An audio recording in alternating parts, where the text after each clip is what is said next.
ভারতের হায়দ্রাবাদের পথপিষ্ট হয়ে ভক্তের মৃত্যুর ঘটনায় এবার হামলার শিকার দক্ষিণী superstar Allu Arjun. We want justice স্লোগানে হায়দ্রাবাদের নায়কের জুবিলি হাউসে পাথর ছুঁড়ে হামলা চালিয়েছে একদল বিক্ষুব্ধ জনতা। এমন অবস্থায় দুই সন্তানকে বাড়ি থেকে অন্যত্র সরিয়ে দিয়েছেন আল্লু অর্জুন। ভারতীয় গণমাধ্যমের খবর, হায়দ্রাবাদের থিয়েটারে সেই মহিলা ভক্তের মৃত্যুর ঘটনায় রবিবার অভিনেতার বিচারের দাবিতে তার বাড়ির সামনে বিক্ষোভ হয়েছে।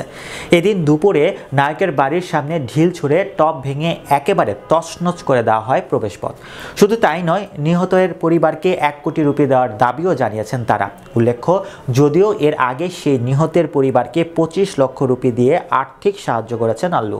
তার গ্রেফতারের খবর শুনে নিহতের স্বামীও মামলা তুলে নেওয়ার ইচ্ছে প্রকাশ করেছিলেন। এই দক্ষিণী সুপারস্টারের বাড়ির সামনে সেই ভয়ানক পরিস্থিতির দৃশ্য এখন সামাজিক মাধ্যমে ভাইরাল। সেখানে দেখা গেল একদল মানুষ প্লেকার্ড হাতে বিক্ষোভ দেখাচ্ছেন, কেউ বা আবার বাড়ির সীমানা দেওয়ালের উপর উঠে ঢিল ছুঁড়েছেন ভেতরে। একদল উই ওয়ান্ট জাস্টিস স্লোগান তুলে আল্লুর কুশপুতুল পোড়াচ্ছেন। সেই ঘটনার স্বাভাবিকভাবেই সন্তানদের জন্য চিন্তিত হয়ে পড়েন আল্লু অর্জুন। তাই তড়িঘড়ি করে পরিবারের 2 সদস্যের সঙ্গে সন্তানদের নিরাপদ আশ্রয়ে পাঠিয়ে দিয়েছেন তিনি। সেই ভিডিও ইতিমধ্যেই ভাইরাল নেট মাধ্যমে। দেখা যায় আল্লুর কন্যা আরহা একরাশ চিন্তা নিয়ে গাড়িতে চুপটি করে বসে রয়েছে। ছেলে আরহানও তাই। জানা গেছে 2 সন্তানকে আল্লুর বাবা মায়ের কাছে পাঠিয়ে দিয়েছেন আল্লু অর্জুন।